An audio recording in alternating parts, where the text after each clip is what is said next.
Rreshjet e ditëve të fundit që kanë përfshirë qarkun e Gjirokastrës kanë sjellë problematika në disa prej monumenteve të kategorisë së parë, duke shkaktuar degradim të objekteve dhe dëmtime të çative. Sipas të dhënave, situata është duke u monitoruar nga afër, janë evidentuar problematikat të cilat kërkojnë ndërhyrje emergjente.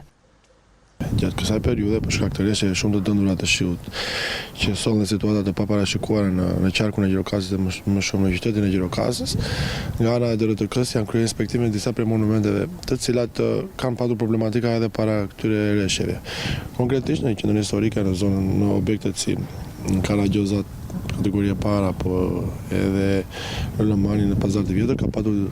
degradim të strukturave të çative apo të mureve të objekteve, pasi këto objekte janë prej kohësh të abandonuara dhe janë në rrezik shëmbje.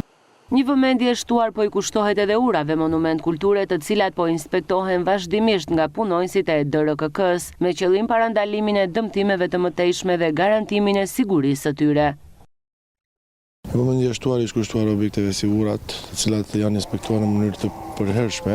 në mënyrë periodike në ana e specialistëve të drejtorisë, për të patur edhe një informacion mbi gjendjen e tyre, pasi realisht kryerja e lumejve apo rritja e nivelit të tyre mund të sjellë dhe rrezikun e këtyre objekteve. Inspektimet në teren në objektet e kulturës në qarkun e Gjirokastrës do të vijojnë edhe në ditët në vijim, ndërsa për rastet problematike do të merren masa konkrete restaurimi.